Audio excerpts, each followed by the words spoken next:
welcome to World Women's Team Chess Championship. I'm Women Grandmaster Dina Belenka, and here with me, Grandmaster Irina Crush. And today is the round three of the event, and we are so excited about it. There's going to be so many interesting matchups. Most likely, we'll be following the matchup between Ukraine and Poland. What do you think, Irina? Yeah, Dina, it's great to be with you guys. Welcome to our second day of coverage of the FIDE Women's World Team Championship. We have two pools of teams that are divided into approximately the same strength. In Pool A, we have very strong team. I think we have to say that they're the favorites from Russia. Right now, they've played two matches and have only given up half a point. In Pool B, we have a little bit more competition for that top spot. And right now we have the team of the Republic of Georgia in first place with 5 points. So they've actually given up three game points already. You can see that there's a lot more competition in Pool B. Um, and on the heels of Georgia are strong teams from Kazakhstan and Ukraine. Um, so today we do have a very interesting match between Ukraine and Kazakhstan to start the day. They are both on the same number of points. Let's talk a little bit about the time control for this event, Dina. Yeah, so the time control is different from all the other times that we had before. It is, in fact, the very first time that we have such a big event, such a worldwide event, team competition being played in rapid time control and not in classical. And it is not just a rapid, it's a big rapid, a long rapid. 45 minutes plus 10 seconds increment is indeed a very new thing, very exciting. And as always, we have 2 points for a win, 1 point for a draw, 0 points for a loss, and top four teams in each group advance to the next stage. So what really matters is match points. Uh, since each match has 4 games, you just need to get 2.5 points to win the match. But game points also matter for the tie break. So that is the most important tie break criteria is how many games have you won. And of course, based on that, like we said, Russia is off to a great start because they've won almost all their games. They just gave up one draw out of 8 games yesterday. Um, and after the game points, there's several other tiebreak criteria called the Sonneborn-Berger uh, tiebreak system. So, how were the teams selected for this event? Well, we've got 12 teams that are from rating from the continents. We have Americas, Asia, and Europe represented here. I think normally there is an African team as well, actually, but for some reason not in this event. And then we have the 5 teams that are have the highest average FIDE Rapid rating. We have the host nominated team, which is Spain. This event is taking place in Spain, as far as I know, in a city close to Barcelona. And we have 2 teams nominated by the FIDE president. All the players have, all the teams have 4 players plus 1 reserve.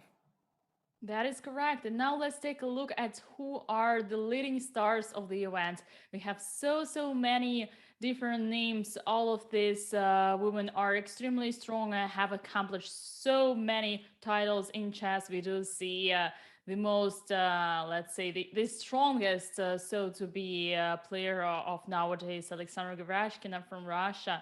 We also have the strongest French player, Marie Sibach, the only grandmaster, the only player, female player who achieved the title of grandmaster. We have Anna Muzichuk, multiple world rapid and blitz champion. We have Jansaya Abdumalik, who recently became a grandmaster herself as well. We have Alina Deninan, who just won European Women's Individual Championship, and yet so many more stars here. We also have many young and talented, promising players. And that being said, this tournament is extremely exciting. That is gonna be an amazing week, and do not Do not even hesitate to leave us for any moment because there is going to be so much action happening. And speaking of, we're about to take a very short break and be right back to you with the games that will start in some minutes.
Speed Chess Championship Grand Prix concludes, title players will become one last shot at a spot in the Speed Chess Championship main event during Super Swiss weekend.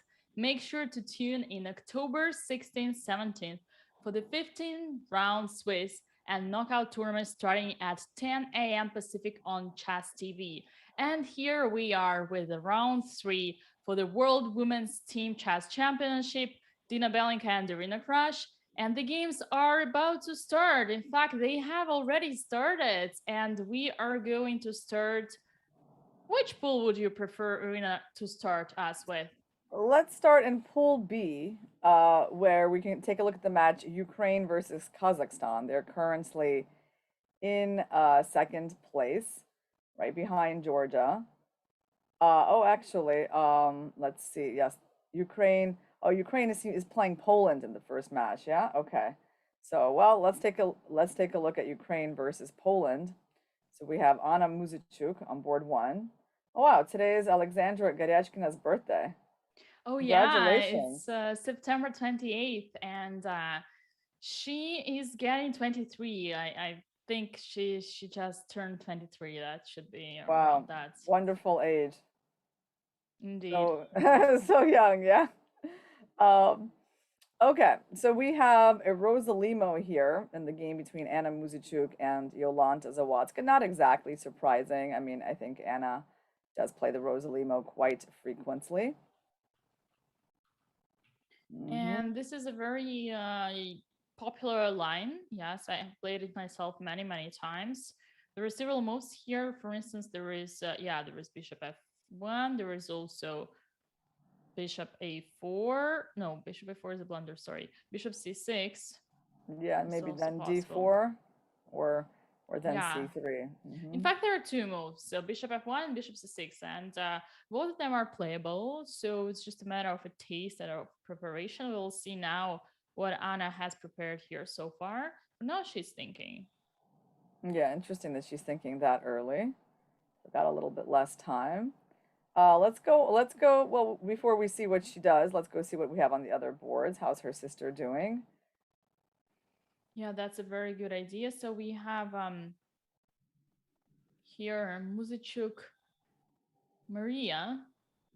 Muzichuk Maria. We do not Mm-hmm. have Maria. We have Anna Ushenina on the second. Maria is Ah, not okay. playing. Maria Interesting. is not playing against Poland. This is in fact very interesting because Poland is a very strong team. So on board one for Ukraine, we actually have former world champion Anna Ushenina facing Hmm. Monika Sochko. And ooh, They just started, yeah? yeah, they only started. We only have D4, the D5. Okay. Yesterday we were not able to see Sachko's games. Okay, so we have Buksa playing on board four. She's making her debut today. She didn't play yesterday. Osmak has moved up to board three. Are there games where there's a little bit more action? Okay, cool. Osmak is white against Kulon. Okay, let's see what's going on here. yeah. This is a very interesting matchup. Osmak is slightly higher rated, so should be a favorite in this match. But Kulon is also a very strong player, so both of them are international masters. Let's see how this game continues, and we have so far an end game. Yeah, interesting. I mean, so white is threatening bishop takes f6, bishop takes f6, and knight d5, doing a double attack, winning a pawn. Well, I mean, they're also threatening knight d5 immediately. They're also threatening knight e4. So it's interesting now just to think about how is black going to deal with all those threats, because they cannot just play c6. So, like if they could play c6 and h6 at once, they would be having a very comfortable position. But as it is, they can't really play h6. Um, they can't really play c6. So how are they getting out of these threats? So usually what they do is they move the rook. But if you move the rook, you also have to deal with knight b5. So maybe this is why the move e5 is not really the main move. Let's just go back a few moves. I can tell you, I have not really seen e5 here. I mean, normally, what is black doing in this position? They do play the plan with, a6, rook b8, right? And, b5 in this position. This is something I think like Tatev Abrahamian has done against me before. Um, I'm pretty sure there's some move like bishop f5 as well in this position, yeah. But e5, despite the fact that it looks quite sensible, I haven't really seen it in this exact position. And perhaps this is why, perhaps there is a little drawback to it. So let's see our current position and see how black is going to get themselves out of that pin. Yeah, what is interesting, as far as I can see in the book, is that a6 is the first line, by far the most popular, but e5 is actually second line. Hmm. So, yeah, that is interesting to see how black will be punished for this one. And so far, we have h6, bishop takes f6. Is that current position? No, we didn't have. That was the book. So in the book, that was h6, but no, h6 was in my analysis. So we do not have any updates here. We can see that Claudia is thinking, and we can for sure admit that she has a lot of things to consider, since there are some multiple threats that we already discussed. All right, how about Yeah, we can I move? say something, Dina? I just thought of some possible solution for black. I mean, rook e8 is a bit of a strange move, isn't it? But we can try rook e8 because at least bishop f6 is not a threat as much. But yeah, there's knight b5. I was gonna play rook e7. It's a little bit ugly. Also, I have to say knight d5 can be a move as well. I mean, because you can force the trade and then take with the c pawn and just claim a positional advantage in this position, which I think, there is definitely something to prefer about white's position with the play on the c file. So yeah, I mean, I'm just curious about like how black is going to solve the problem of all these different knight moves that white has coming up. Yeah, Um, according to the computer, there is one move, but it is absolutely not human at all. Computer Tell me. suggests, well, there are actually two now that he has been thinking. All of them are with the rook, so you're right, we need to move the rook. So there is either rook f8, super ugly, or rook Rook d7. I don't know if d7. it's even uglier. There is also rook Yeah, d4, but this is totally crazy. But rook d7 makes some sense because you put the yeah. rook away from the pin and you protect the pawn. Although look at the bishop on c8, it looks very much disturbed. So we shall see what will be the choice of Claudia. Yeah, I mean, Oh, rook d7 makes sense. Okay, so she wound up playing rook d4. Yeah, rook d7, ugly looking move, but I definitely had a lot of points behind it, getting rid of a lot of white ideas.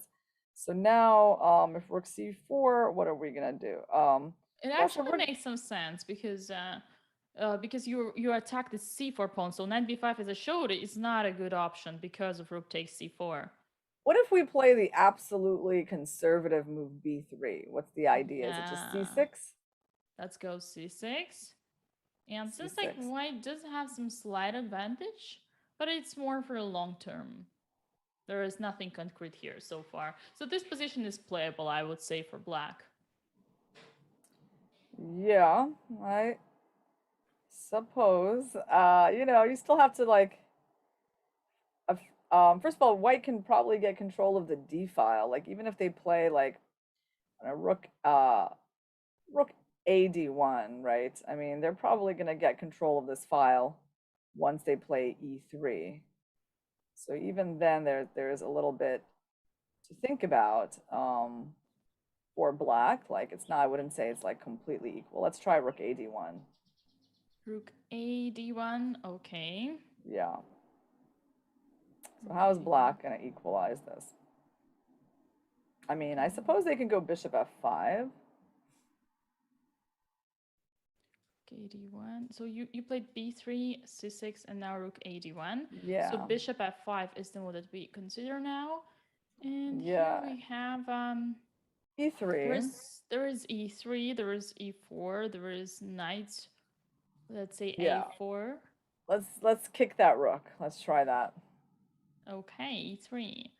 We're gonna go rook Yeah. takes d1, rook takes d1, Hmm. and Oh, let's maybe say h6. Yeah, h6, and then you force me to take. Yeah, and then you should probably be equalizing with rook d8, right? At least equalizing, I would say. Well, I mean, yeah, white, of course, shouldn't be worse here, but yeah, rook d8 is the next move. yeah. So rook d4 is interesting. So what options does white have that are more aggressive? White then has just made a move, in fact, and it is bishop e3, leaving the c4 pawn under attack. Now, my first question is what happens after rook takes c4? And here we have rook fd1. Let's say hmm rook fd1. Let's say I don't bishop. understand why and I develop, but you say, hey, you Yeah. cannot develop, there's a pawn. And if I do not develop, then I am passive. My rooks are very passive. Yeah, I mean, I definitely feel like, okay, black has a lot more issues here than white does. Yeah, white has like much more harmonious development. Their bishop on g2 is open while the bishop on g7 is closed by the pawn. So I think, white's pawn sack makes sense. And, black is going to have to figure out how to neutralize all this activity. And I mean, I think they probably have to develop their light squared bishop. They can't just let rook d8 drop in. So, like for example, yeah, bishop f5 or bishop e6 looks normal. And on bishop b7, rook b8. And what's going on there, Dina? Because Bishop um, b7, rook b8, rook pinning the b8, pawn. Bishop yes. goes, let's say, a6, attacking the rook. That's the key. That's the key. It's that tempo, right? That's really Yeah, important. and you cannot take the b2 pawn because you have a rook on c4 that is hanging. Yeah, and here white has, of course, now a better pawn structure as well as better pieces. Yeah, Yep. that's So it. not an equal end game at the moment. Yeah, like white has still got the initiative here. So we like how this is developing for Team Ukraine. Let's move on then and see what we have on the other boards. Yeah, the board number 4, we have Natalia Buksa here with black pieces facing Yulia Antolak, woman international master from Poland. And let us quickly see how it all started. Wow, in fact, it was an open Sicilian with Sveshnikov. You say Sveshnikov Kalashnikov? Is that how you call it? Yeah, we call it, yeah, this is the Sveshnikov move order. And here we have this a4. Yeah, that's an unusual move. I've never seen it actually. Yeah, a6, knight a3, bishop g4. Wow, whoa, this is very very different. Bishop Yeah, so black g4, somehow bishop got in the e2. move d5 very quickly, which is their whole idea that, white has spent a tempo on a4 and they haven't played the bishop g5 yet. And so black used that opportunity to get rid of the backwards pawn. And so this is why overall, as long as black just gets castled here, I think black is going to be doing fine. Now on rook d1, there is just simple queen e6 move, and the queen is safe. So I think black is okay here because despite not being castled, he will be able to castle. Like there's nothing white can do on this turn that is so deadly that's going to stop black from castling. So I think, yeah, we're going to have some sort of um, pretty equalish position, actually. But, white will probably play the move c3 at some point to restrict the knight. They'll obviously play knight c4 at some point, probably bishop e3, and the game is going to hover, in this kind of balanced evaluation. Yeah, that makes some sense. Okay, so we have done a tour about the match Ukraine Poland, our main key match for today. How about we look at the games of some other teams? Yeah, let's look at Kazakhstan FIDE Americas. Abdumalik is white against Corey Daisy, and Abdumalik has been playing some exciting games. Yeah, ooh, they haven't made so many moves. Oh, look at The this. Scandinavian, right? Scandinavian Hmm. again. Yeah, I recall that already from yesterday, with this change since the let's say the break that we had from the over the board chess. So many players started trying more interesting, more unusual, creative ways and approaches in the openings, and now we can see the reflection of it in this over the board event. So Yes. normally you do not go to Scandinavian um, so often, let's say, in the long time controls, because objectively this opening doesn't equalize. And yesterday, I think yesterday, Alexandra Kostyniuk managed to outplay Anna Matnadze in a very exemplary way in that Scandinavian having white pieces. Black simply didn't finish the opening. And the question is, will Corey manage to finish the opening against Jansaya Abdumalik? Because there was a pawn, not really a pawn sacrifice because the b7 pawn was hanging. So black developed a knight to protect that pawn. And now it's interesting. So how, I mean, d4 is still, yeah, knight takes d4 is a threat, right? So how do we defend against that? Or maybe we don't. I mean, maybe we just play bishop. Okay, she actually did defend against that. Yeah. Knight b5. Uh-huh. Defending and attacking at the same time. According to the chess strategy, this is the strongest thing that you can do. Yeah, and I suppose she's gonna go somewhere like queen d7. Okay, And queen then, I d7. mean, first of all, okay, there's the conservative move c3. Then there's um, d5, which needs to be looked at as well. And then, okay, if you go bishop g2, there might be a6, right? So maybe we don't want to do that. There is this bishop f4 attacking c7, and Mm-hmm. if, let's say, black takes on d4 attacking the queen, then I guess we would take, someone takes, let's say either queen or bishop, and then we would take on b7. Is that correct? Yeah, it's totally Yeah, losing. because the bishop is coming to b5, and it's not just the b7 pawn going, but yeah, It's everything everything. here is quite bad. Yeah. Mm-hmm. Wow, very impressive. So the strongest move here is apparently bishop f4. And Let's then consider d5 as well, you were mentioning. So even d5, in fact, gives, I have an impression that every single move here that we mentioned gives an advantage to white, and that is answering my yeah, question. Answering I my got an question. interesting idea there for you, by the way. d5, knight e5. Can we even play some crazy queen c3 after d5, knight e5, d5, knight after queen d5. d7? Okay, d5, knight e5.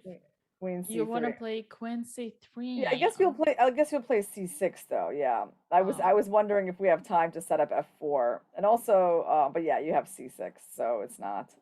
What is Not your awesome. threat? Do you want to play, let's say, if I protect the pawn, you want to play f4? Is that correct? Well, yeah, I mean, of course you have queen d5 that I kind of have to notice. But yeah, f4 was sort of the Queen idea d5. that was Queen I d5. was Watch trying to. out for knight d7. Oh, knight c7. Yeah, rook c8 is, or I mean, Yeah, here after f4, I mean queen d5. queen d5 and knight c7. Yeah, actually we could Yeah, this is consider getting that complicated. because there's mate on c8, Or knight c7. Oof, queen queen d5, queen d5. d5, knight Yeah, knight c7. c7. Yeah, it works. It works for white. Yeah, there's Wow. still a check on e4. But you know what's funny? After the no, no, not the taking the rook. That's gonna lead to checkmate in one. Queen c8 would be mate. Yeah, But queen queen e4. e4. King Let me just think. d1. Wow, how wild. Everything is getting so wild. And now queen f3. Well, the moral of the story is that there is, yeah, here white is winning. White is having an advantage. That would be the best conclusion. But the moral of the story is that here, in fact, there is this sneaky king f8, and Hmm. black is totally fine.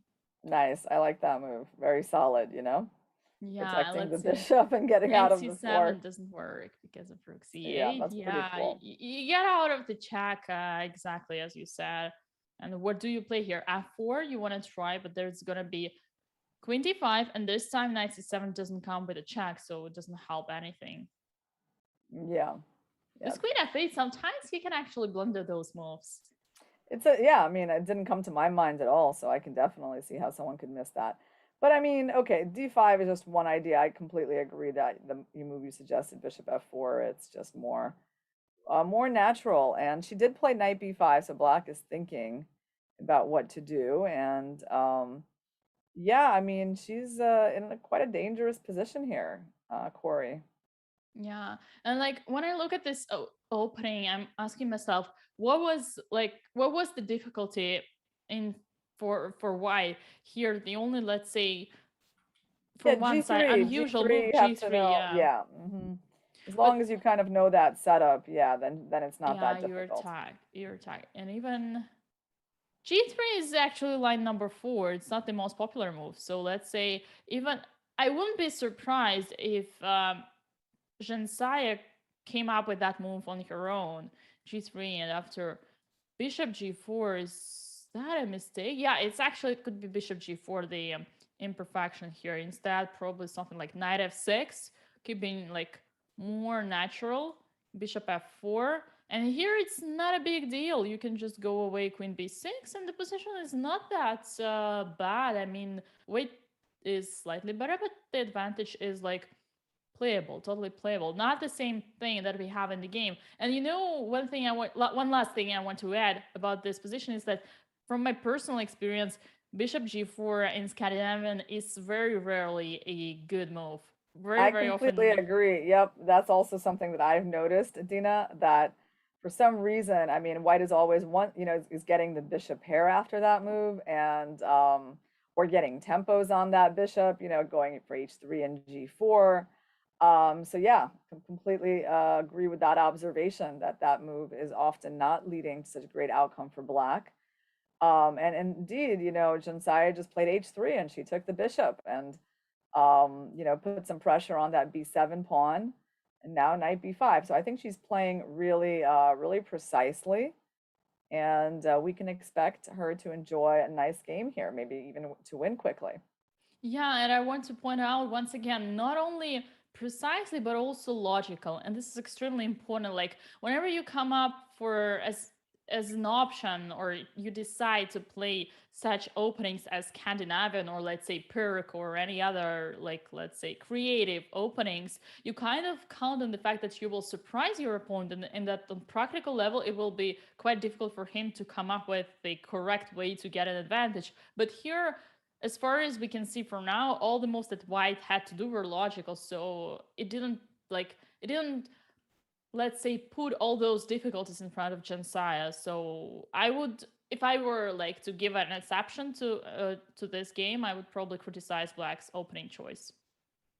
Yeah, well, Scandinavian, when it doesn't work out well, it can look pretty brutal, you know. Yeah. Um, so let's go see how her teammate Sadvikasova is doing on board too. Yeah, there is an interesting matchup as well. And we have this game between Karolina Luhan and Narusa Dwakasova. What is interesting about Karolina, to remind you about some action that we had yesterday, Karolina was about to defend a pretty drawish endgame where they exchanged down versus Maria Muzichuk. But in the end of the day, she actually lost, and she got let's say, outplayed or tricked in a way. She managed to white, that was Maria. Maria managed to bring her king to f8, if you remember that position, and win the Hmm. g7 pawn. So let's see if Carolina, let's say, scores more points in this matchup. Yeah, so I mean, it's a pretty normal position right here from the Italian game. And we have Yeah, this bishop e6. Is I that still a mean, theory? I have no doubt that it is because it all just looks completely normal, and I mean, it can't possibly not be theory because it's too early in the opening for it to not be theory. I mean, what would I do here as white? Wow. First of all, white has this interesting d4, right? But d4, I suppose, is just met by bishop takes b3, getting out of the fork, Yeah. ab, and then like bishop back. So, I mean, white is always looking at d4 just to see is there ever a moment where they can make that move work. But I think it's important that black is, not taking on d4. They're not giving up space. They're going to just move the bishop back. And so, like bishop b6, and so the move, you know, d4 didn't accomplish all Yeah, my that much. question would be, how interesting would this position be for black, considering the fact that white's pawn structure on the queen side is a little bit destroyed? Yeah, It seems all right, although I still wouldn't do it for black. I don't know. I wouldn't trade the e5 pawn for the c3 pawn. I mean, just visually doesn't seem super logical. I mean, if bishop b6 just works, why not? Like I So don't think we here have you to be. say, yeah, so Mhm. here you say that the central pawn is way more important than those pawns from the side. Yeah, in general, I wouldn't trade the e pawn, e5 pawn for the c3 pawn and like let white's knight get to c3. Bishop b6 seems very solid. I don't think you have to be that afraid of like d5 or yeah. Uh, Here you just go knight e7 and you play. I mean, of course it can happen. D5, knight e7, c4, but I wouldn't really fear that as black. So I don't think white's going to be going d4 to cut a long story short. I don't think that move's going to happen. So what is likely to happen? I mean, let's take a look at the options, Dina. So this is the current position on the board, right? I mean, knight bd2 is the other logical move. Yeah, one thing I Um, was always mhm, curious about personally when approaching these positions, how do we evaluate doubling these pawns? Is that an yeah. achievement for black or for white? Yeah, I gotta say it's a very, important question for this line, right? So even like the move, I don't know, d4 here, like what's going on, and in terms of like, um, does black just go bishop b6 and accept the doubled e pawns? Probably they do. Those doubled pawns seem to be quite decently defended. And now what do we do? I think we take with a knight because we don't really need that knight, right? Let's take with a knight Wow, now. look at the evaluation. Yeah. Computer likes this because of the pressure on f2. White's just not very developed. Yeah. They're just, I mean, if you gave white a bunch of moves to get their pieces out, but here, yeah, there's a lot of pressure Ooh, look on. at this one. Knight g4, boom. And after h takes g4, Maybe why did you even, give up the piece? There is bishop f2 coming. yeah, king f1 And here we have bishop and takes. And in this position, black is simply better because even if white has, let's say, more material, his pieces do not get out in the game at all. interesting line, Dina. Yeah, Yeah. that is exciting. A very like good example of how things can go wrong when you take that bishop on e6. Yeah, let's take a, probably white's not going to play d4 and she's still thinking. Yeah, so she's thinking about okay, she can trade and or she can just play knight bd2, right? So what's wrong with that? Knight bd2. I mean, there's no d5 yet, or is there? Is Yeah, normally when d5? you play those kind of positions, you kind of want to make maximum things that you can do before getting into the action. So you want to like improve all the pieces, like the like Carper's approach, to improve everything on maximum before you start opening the position, opening the game. Yeah, I think, if you go knight bd2, I think the move d5 might not work yet. Let's just quickly go look at that. d5 because we're going to take knight takes and knight takes e5. Knight takes And I was a e5. little concerned about this at first because I was looking at like, bishop f2 here, but then I realized a knight would come to f3 and defend the rook in the event of this tactic, right? A Yeah. very common tactic, bringing out the king for a double attack, but the knight can protect the rook. And white stays up material, stays up a piece with a winning position. So yeah, I mean, I would just play knight bd2. Not being a huge expert on this position, I like the idea of developing my pieces. All right. Yeah, this was exactly my point. Like if you don't know whether it's time or not and you still have some other things to improve, why not? But seems like yeah, what is interesting about this position is that Carolina is taking so much time. She's already 28 minutes, so it's almost 25 minutes down on the clock, and it is only move number 9. So I would say this is a very big mistake, taking so much time, spending or wasting so much time that early in the opening, because you will need that time for a middle game and for an end game. Definitely, I agree.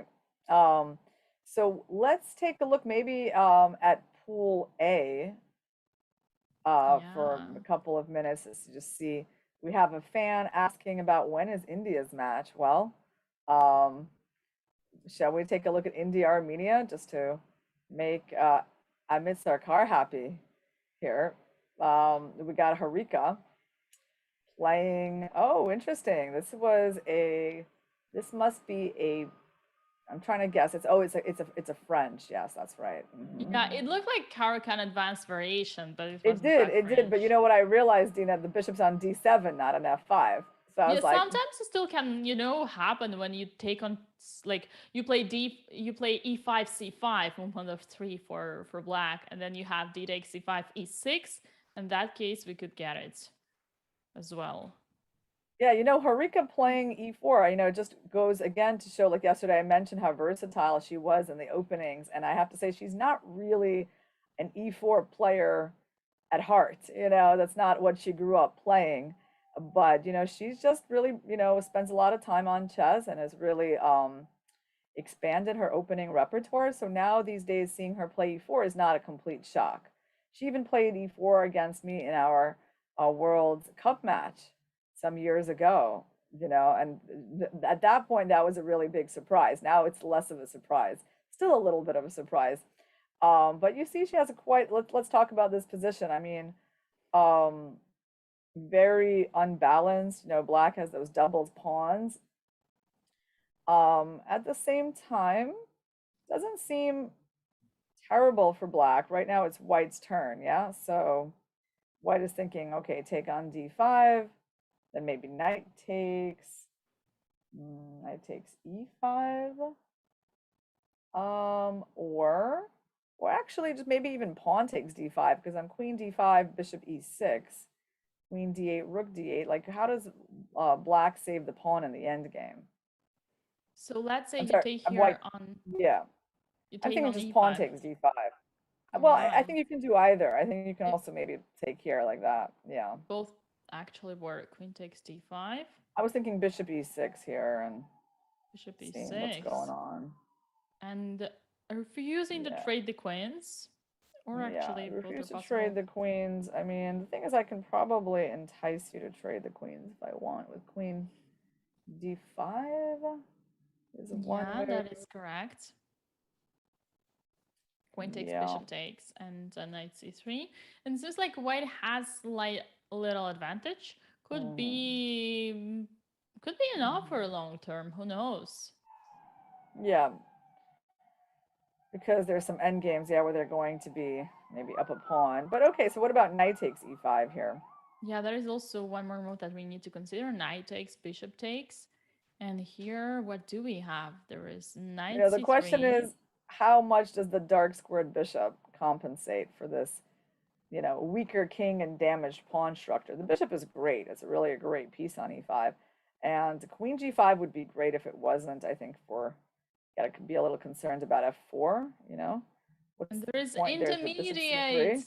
Only move, And saving then you it take all. queen d5. You take queen d5, and you should Wow. be okay there, right? So it goes with this crazy queen c3, putting like double, like leaving both queens at this part of being attacked, but it doesn't help because rook takes. Let's see, Pawn f takes takes g5. g5, and yeah. Going on? White has 6 pawns, black has 6 pawns. So, um, okay. I mean, it's a little better for white, right? Because you're going to take on e6 and take on h6 in this position. Yeah, that actually still gives slight advantage to white, but it's playable. It's playable. It's not a big deal. And we already have a move. It is knight takes e5. Correct. This is what we have right now on the board. Interesting. Yeah, All it right. is interesting. So we're going to go for our break, guys, and we're going to come back as these games heat up. See you soon.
to FIDE World Women's Chess Championship. And here we are with round 3. We're in the middle of action as Ukraine has a very tough opponent, Poland, and also Russia is having so much fight against. Who's Russia playing with? Yeah. Who is Russia playing with? That's a good question. I can answer that in a second. Russia is playing against Azerbaijan. That's right. Yeah, Yes, that's we haven't taken a correct. look at that match yet, but we are going to take a look at it. So let's take a look. How is Alexandra Garechkina doing on her birthday against Gunay Mamadzada?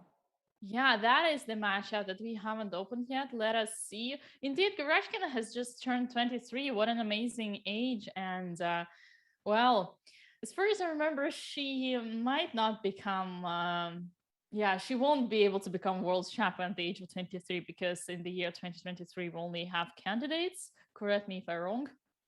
Are there even going to be candidates this year? Are 2020, there? I don't think so. 2022. Yeah, 2022. Yeah, no, no, You no. mean next year? 2022. You mean next year? Yeah, They're yeah. 2022 is gonna be okay. candidates. So Yeah. the next world championship match might only be in the year 2023.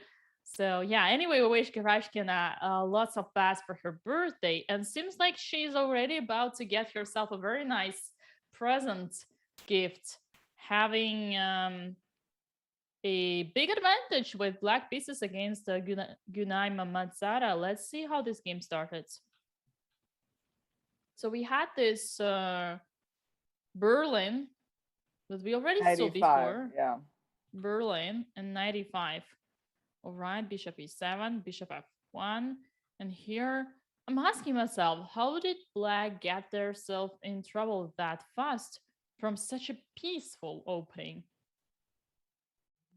No, wait, it didn't say black. I meant white. How did white get themselves in trouble so fast from such a peaceful opening? Okay, so apparently it was this queen h5, which doesn't exist. I mean, this position doesn't exist already.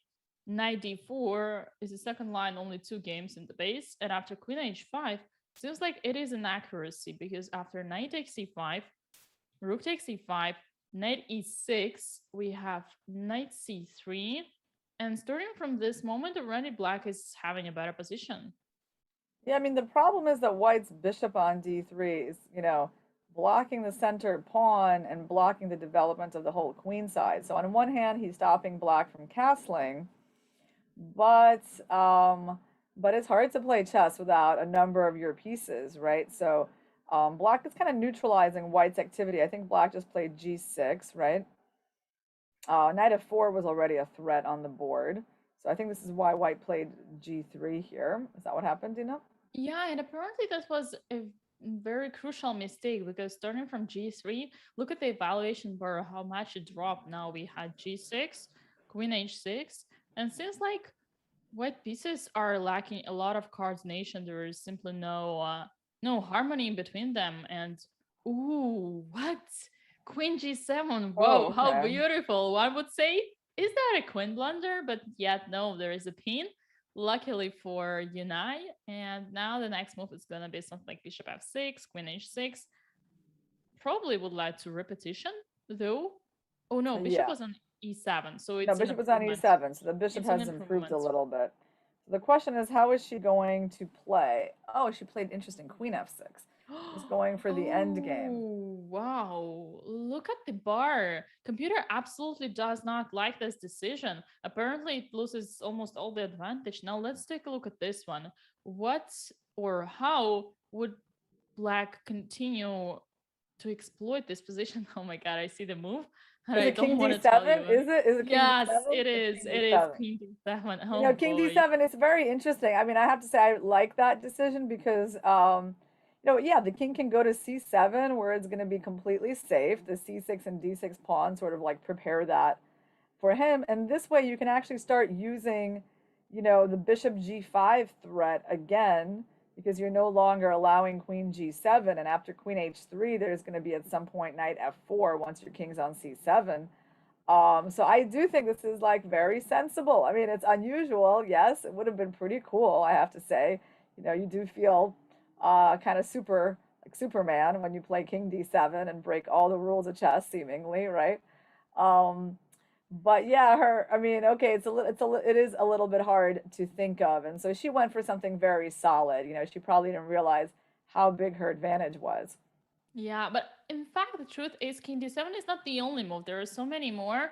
For instance, one more completely normal and logical move, which is, of course, not the case at all because you normally do not put your pieces under an X-ray yourself. But Queen E7, Yeah, you want to preparing. go bishop G7 and then castles, actually. Maybe just castle short.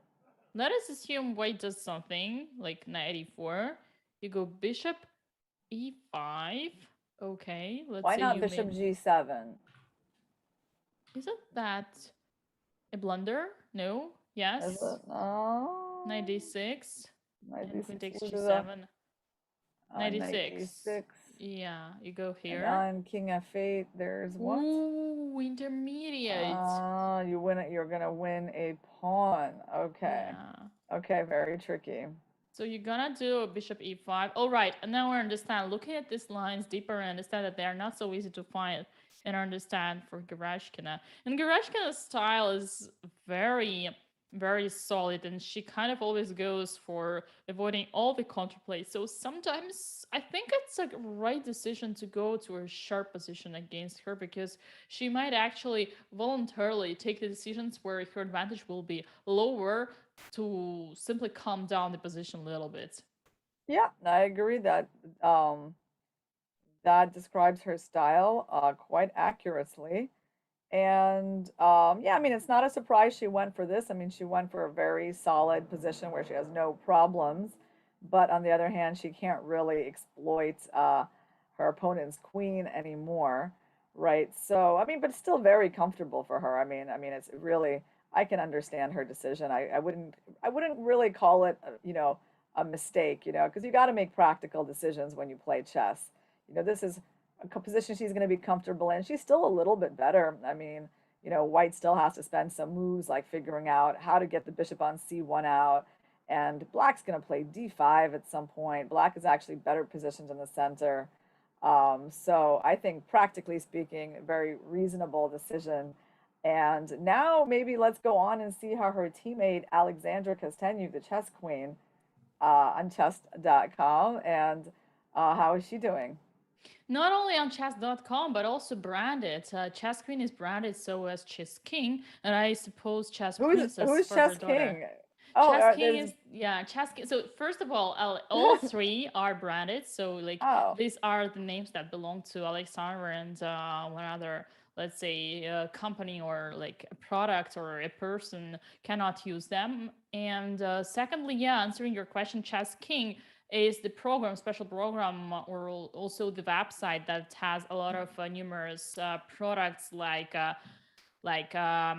programs to analyze chess, to work on chess, to work on your tactics, some tools, some books, and many, many more. Also, the playing online platform, if I'm not mistaken. Yeah, there is also a shop, online shop, and many, many more things. So there is Chess King, and there is also Chess Princess, which is a name branded for Alexandra's daughter from Chess.com. But yeah, that is a little bit of like, let's say, inside information. interesting. Wow. Um, Now we see that the bar really favors White. I understand there's certain weak squares around Black's king. I'm trying to understand why it's Oh, you know why? Because White's up a piece, Dina. This is just a matter of counting. You don't have to, because like I'm there and I'm thinking like bishop, is it bishop h7 or how are we gonna attack? Use the g6 square, and then I was like, I didn't see it, but the evaluation is coming simply from the material advantage that White has. We can go back a little bit and see how did she wind up with an extra piece for just a pawn here.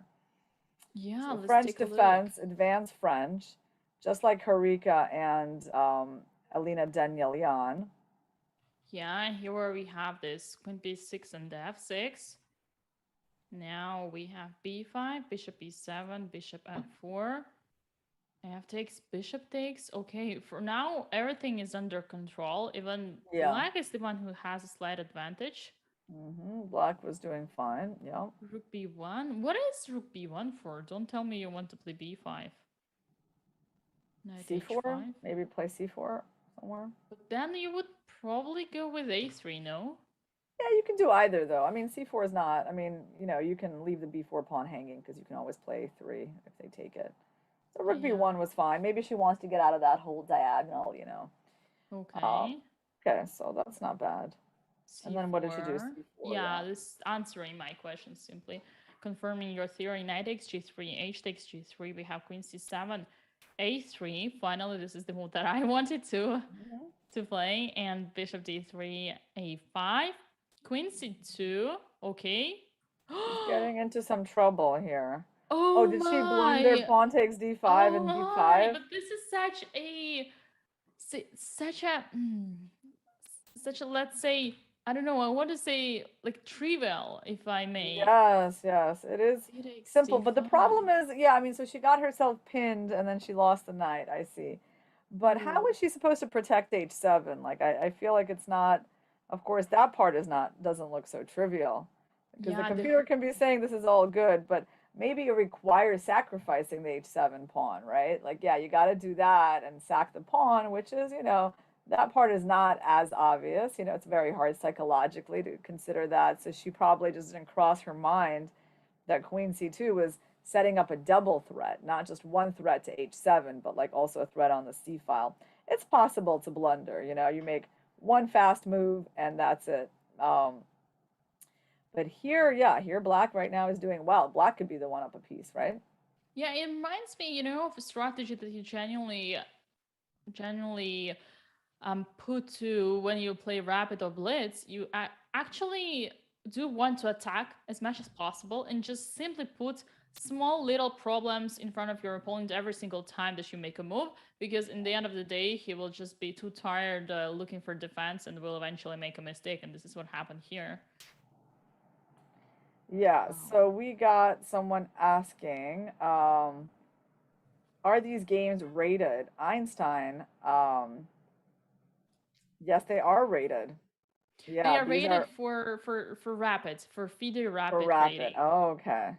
Yeah, they're rated for rapid because this is rapid. And And Russia cannot fully represent itself because of the doping ban. Yeah, something to do with that. That's why they're called CFR, Chess Federation of Russia, and they're deprived, unfortunately, of playing with their real flag. yeah, that was the case. Unfortunately, it is what it is. Not no official representation of your country, nor of a flag is not allowed any in the by the Olympic Committee. And since chess one day will be a part of Olympic sport as well, we are hoping we're also following the rules and respect them, and that is the thing. But Yeah, either I like way, this. This is we get some nice comments about us in the chat, but we got this nice joke from Pumpkin the cat. So he says yes. Most of the time, they even remember who is playing. I like that. It's funny. Yes, and most of the time we do. It's complicated. We got 12 teams here, guys. It's a lot to keep in the mind. So let's get back to the chess. All right. So Kostyuk is winning. Yes, she is on fire recently. She's been doing really well. And board 3 of their match is Shuvalova, younger generation player. yeah, before we move that, I just wanted to conclude the thought that we had earlier about that blunder. So in fact, here bishop h7 was not winning the pawn. Just to clarify, it was after a takes b4, a Mhm. takes b4. There is just knight takes b4, and the pawn you get it back. So I guess the fear that Gulnar was facing was not to, like, let's say, give away the pawn, but to open the king and to give away the pawn that protects the king and trade on the pawn from the side. And that's why she decided it probably would be wiser to play h6. And the worst thing about it is that not only she could, let's say, avoid blundering, but she also could get a better position. So this is pretty painful, and the situation that we have right now once again is completely lost. So now we jump to the game of Shuvalova versus Olivia Fatalieva. What is happening here? Okay, Shavalova has an extra pawn. Doesn't necessarily mean she's going to win because that d4 pawn, I mean, there's a plan of white bringing in the king. And I like the question is, should we trade the rooks or not, or should we play something like rook f4 and force them to go probably like rook d7 and then just go king f2? I mean, that seems kind of reasonable to me. Because rook takes c7 does make the black king better, but it's also possible like rook takes c7, king f2, king d6, king e2. I mean, as long as you put your king on d3, how would you ever really lose? Yeah, Right. So that's a let's good try rook takes question. c7. Yeah, let's try the primitive rook takes c7. That's how I would describe it, and just king f2. Yeah. That's interesting. Well, from one side, I would have a better king, a better rook, an extra pawn, and a pass pawn. So what else do Yeah. I want to have to win this Well, the position? problem is you're not going to be able to keep some of those advantages because, king c5, there's king d3, and there's always rook c2. And what's interesting, but I mean, you can't just go d3, give away the pawn, and um, try to win the king and pawn endgame, I think, right? So here, okay, yeah. So, This is an achievement. I have a better king, and I have yeah, a better rook, and I have an extra pawn. But the yeah. question is, how do I advance, right? Well, you're going to go rook e5 and rook e3, and you're going to push me back, Hmm. so that's the plan. Yeah. It is a plan, but I'm going to go rook f2 here, Dina. F2, I'm going to activate. Okay. Yeah. Yeah, and now the question is, how do I continue? Should I move some pawns? But what is the plan? That is the question. Once I moved all the pawns, I also have rook e5 and rook e3. Yeah, but then I have king d2, so then you still like are not really making so much progress. All right, if I just do something like this, what is going to be your next move? Yeah, that's a good point because I mean, if I go rook f7, then I start losing my pawns, right? Yeah, you Yeah. cannot. You have to Yeah, that's defend a those. problem. That's a problem. I agree. It's kind of unpleasant for sure playing without a pawn. If I go h4, All okay, right. h4, let's do it. Let's do it. You're H4, probably I gonna have go rook rook e5. e5, yeah. Yeah, attacking Now the pawn everything. is weak. You're gonna do your thing, but this case, I could probably even advance my king. Even just Ooh, rook e3. yeah, rook e3 attacking, you have to defend. Oh, that is Yeah. very sad. Yeah, Okay, and so now I maybe we should continue. keep two rooks on the board. Maybe we shouldn't. And she actually decided to do that. Yeah, she played rook f3. Okay. Proper Yeah, just to decision. keep the rooks on the board for more counterplay. I completely agree. Interesting that she didn't go rook f4, which also seemed very reasonable, but was rook f4 actually bad, Dina? Can we see if the evaluation bar changes if we play rook f4? Rook No, f4, it's about the there same. is d3, so you might actually. Yeah, but like we'll go, oh, king f2, rook c2, but then you can go king e3. It's King fine. e3, and here you We just survive grab it because and we you take it. attack. Yeah, yeah, And yeah. if checked, and you. Okay, nice. So rook c2 doesn't work. So then I have to do something. Yeah, this is playable. This is playable. But we do have already an update. There's rook cd7 and rook fd3. White decides to block the pawn passively, hoping that Yeah. black won't come up with a plan. And now king f2. And this is the position that we Yeah, have I don't right know. now on the I board. found it a little strange to put that rook on d3, I'll be honest with you. Like the piece that wants to be on d3 is the king, right? I mean, not the rook, right? Rooks are not very good blockaders, and so I didn't want to keep two rooks on the board to keep them both passive. I thought, one of them is doing one job, like blocking the pawn. The other one could be there for more for counterplay. So I didn't really get this whole thing with rook d3. Like if we go back just a second, I mean, yeah, I mean, maybe this is still not terrible, but like rook f3, king b7, like why couldn't we just go like king f2?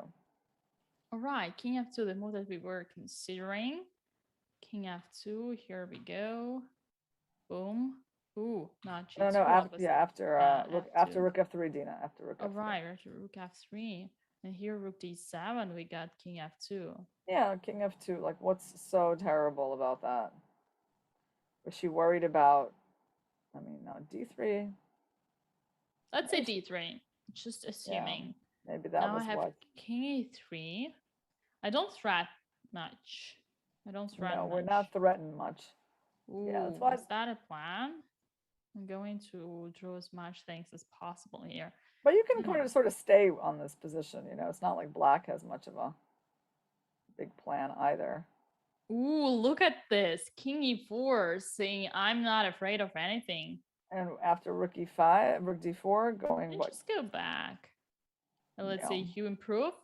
And I say, no, you do not improve. Boom! Rook F7. Look at me. How strong am I here? Yeah, that's a nice tactic. Yeah, very like it. Very much like it. Yeah. Yeah, yeah, yeah. Well, okay. I mean, basically, it was possible to take this strategy, I think, of, trying to not put the rook on d3. But, okay, we can move on. Yeah, this is And the current position that we have. And now that we saw it, we should move on to the board number 3. number 4, Alina versus Mamadyarova Turkhan, the sister of Correct. Shak Mamadyarov. The Yeah, whole like chess playing family. for a long time I had this misconception. I was thinking that one of the Mamidyarova's sisters, one of them was the wife of Shah, and the other one was a sister. But then I found out that in fact both of them are sisters, and I was quite surprised. Whoa, how exciting! You have in one family you have a grandmaster and two women grandmasters. Yeah, it is very And nice. not just a grandmaster, a top class worldwide grandmaster, top 10 or something. Yeah, I like Alina Kashlinskaya's position here. I mean, it's quite a classical position, just a very uh, standard type of advantage. I mean, the bishop on b7 doesn't look that great. And white has a very easy life here, just going, threatening like knight e5.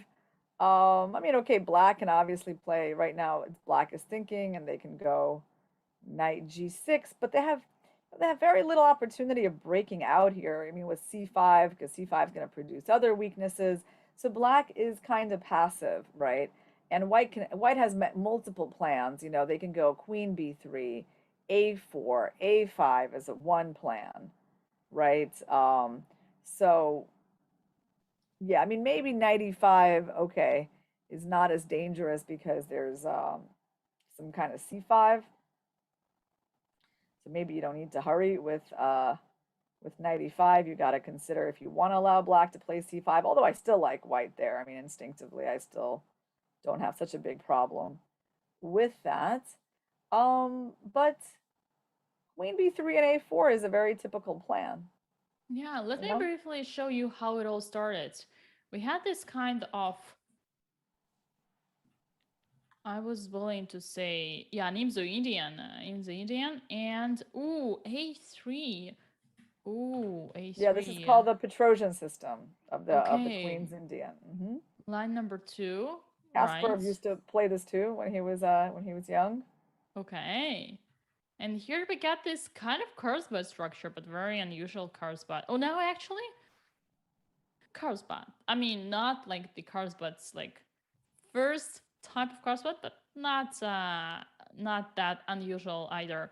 We have this position, and it seems like white manages to create some proper play while black is just standing on its own place. And now with this b4, yeah, Yeah, kind she's of. moved around her queen a lot. Yeah, black has moved around the queen. E7, D7, D6. Not any particular plan. So I mean, I do think, Kashlinskaya has a very easy position to play. She has a bit of an advantage on the clock. Good situation for Team Russia. So there are some games that we have not checked out yet, and Yeah, that is how about the matchup between India and Armenia? We only saw the first board, Harika Danilan.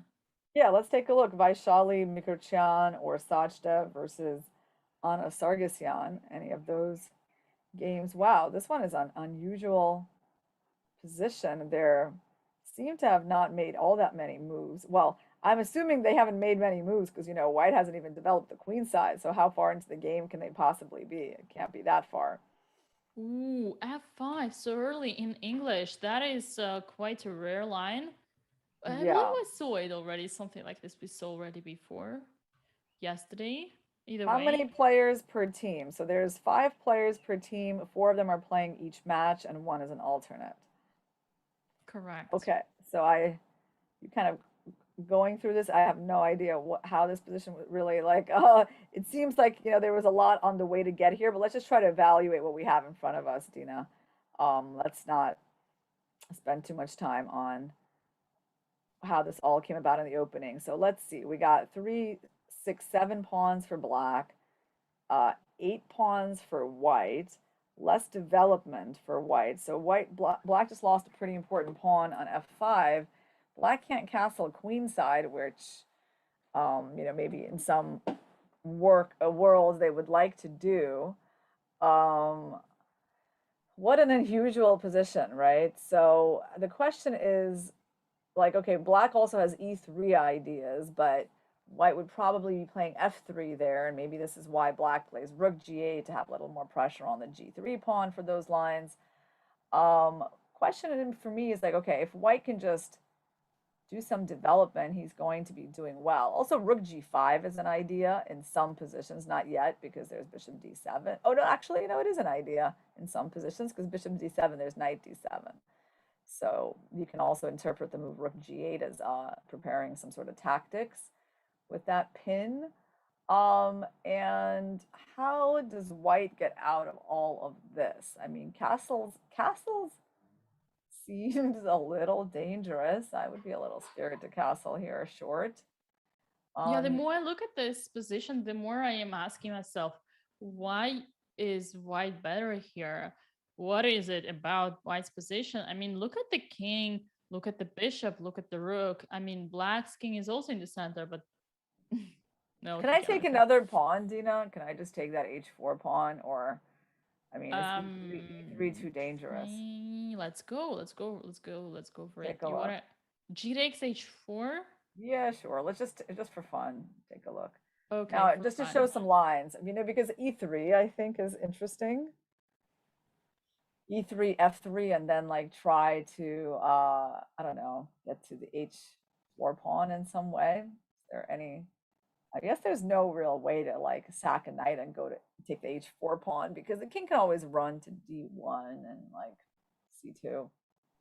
Yeah, that makes sense. Here we have instead of e3, Knight h5? No, yeah, maybe there there is h5. knight h5 and there is also knight g4. There are different moves with the knight which seem to be stronger than e3. This position is Yeah. extremely dynamical. Yeah, and by the way, yeah, Kashlinska did play queen b3. She did. She is Oh, going for that plan, standard plan that we nice. mentioned. So I suggest before we jump back to Kashlinskaya game and have a look at that one, let us take a very short break, but do not go anywhere because we will be back very shortly.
back to FIDE World's Women's Team Chess Championship. We are in the middle of the round three. In fact, we're approaching the time troubles, and time troubles mean time scrambles. Irina, are you excited about this? I am. It's always really exciting when we get down to that final part of the game where the players have less than 10 minutes. And so we left off on the game Mikrichan versus Vaishali. Do we have the updated position from that game? Yes, let us take a look. So in the game, we had. Ooh, wow, this is crazy. Only one move happened so far, and this is Queen C3. Okay, I mean, I would say that's a very reasonable move. White is just like kind of bringing the queen back to a more solid position. And in fact, they might want to go b3 or b4 and bishop b2 and develop like that. So I like the move queen c3. It makes a lot of sense. A lot of sense to me. The queen is the main, not just the main attacker on the board, but also the main defender. And so I can see why white would think this move looks reasonable. Then you don't have to worry about rook g5 ideas. So yeah, I mean, it's interesting. Like black has to still, show compensation for their pawn disadvantage. And so we have a question: is Kosteniuk playing today? I mean, we did look at her game aggro, and she was up a piece, so we expected her to win against Gulnar Mamadova. Let's take a look at some other games from matches that we have not looked at in a while. How are things going in the Ukraine-Poland match, right? So we have Anna Muzichuk, yes, playing Yolanta Zawadzka. That game started as a Rosalimo. Let's see what we have currently on the board. We got 6 pawns for each side. White's got the bishop pair, one of my favorite kinds of advantages in chess.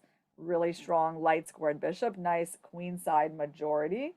And what's the long-term plan here for white? I think the long-term plan has to be to use the queenside majority and get a4, b5 at some point. But I wouldn't say that, this is like, a position without chances for black. I mean, the knight on d4 is strong, and I still think it's not easy for white to play a4 and b5. Yeah, and those two bishops are quite compensated by this knight on d4, a very nice outpost. And plus, dark squares are pretty much defended for black. So white does have an advantage. The advantage is not that decisive yet. But yeah, pawn majority on the queen side is a big thing. Um, Can I ask so you a question? Can I point out one line here, Dina? White can sometimes consider taking that knight and trying to go into the bishops of opposite color position. So, for example, after bishop takes pawn takes, rook f3, to me at least looks kind of an issue. But there is queen c6. There's not that many ways actually to protect that bishop, but there is one. So I think that is an important resource. Without that move, there would be some trouble. And I guess rook takes e8 and queen f4. I mean, it can always be met, number one, by king g7, number two, by, rook e1 check, and then there's bishop e5, of course. That's even more ambitious. So it doesn't look like white can head in this direction at the moment. So Anna's going to have to look for another strategy.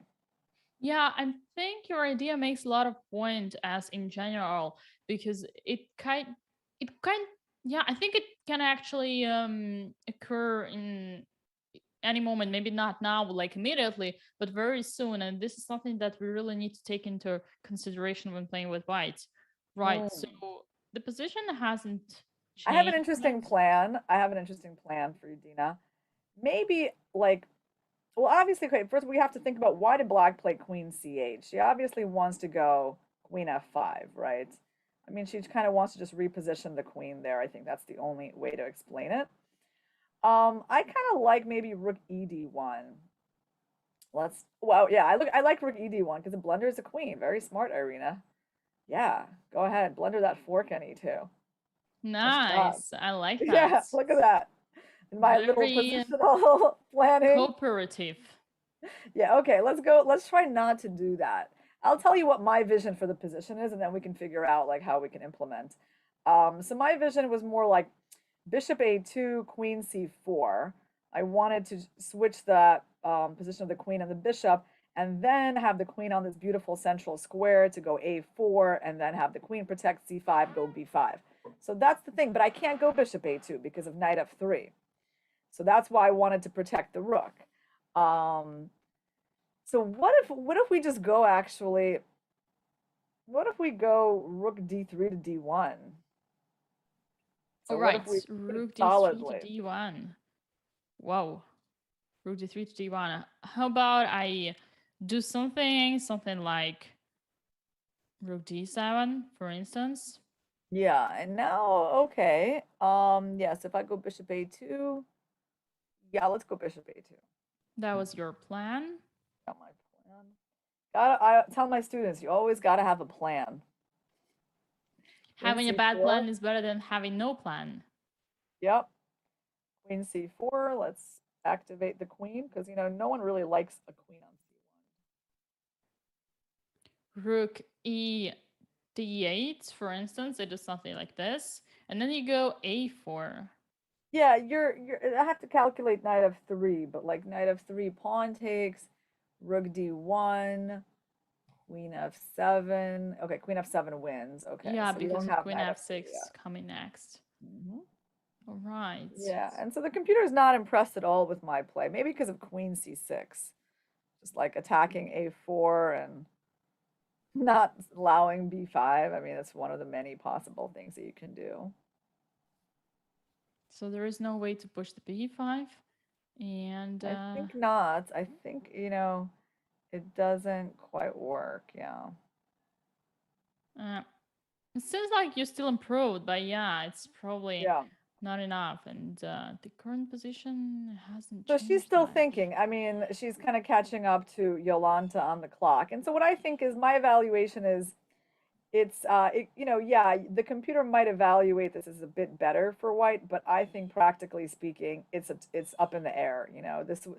From the time situation and the position, I still think it's like anything can happen. Yeah, got you. All Balanced right. fight. So let's see what Ushenina is doing. We only saw her with one move in the game, d4, d5. Now let's see what's the current position. All right. So, Oh, she played king h1. I'm not shocked by yeah. that move. You know what king h1 means? It means she wants to play bishop a2, Dina. She wants to get out of that check in f3. So I think we might be kind of having some similar thoughts about this position. Yeah, it's a really aligns with the idea that you suggested earlier. Okay, moving on. We have Monica Stochko here with white pieces facing Anno Shenina, and we do not have so much updated yet. Let's go to the board 3 of this match. We have Yulia Osmak versus Claudia Coulon. And last time we left this position was that rook d4, remember endgame, bishop a3, rook d7, knight b5, and let's see how it all continued. Ooh, knight entered to d6. So many things have happened. I am going really fast, but there's so much more, so I'm gonna just jump right to the action, and this is where we are. Ooh, that doesn't look the same at all. Yeah, wow. I mean, okay, white collected a bunch of pawns. Black does have a lot of activity with their rook on the second rank. My feeling is that it's not that easy to win for white, and especially this Heim situation doesn't look that favorable. Um, Let us I count the was, material. White is 2 pawns up, but yeah, 2 pawns up, but could easily be just 1 pawn up. and passive king, and super active rook for black. Ooh, what is this position? Yeah, very unusual. I mean, the knight on f6 is kind of nicely covering all the check squares on e8 and h5, so there's no way to check that king out of his position.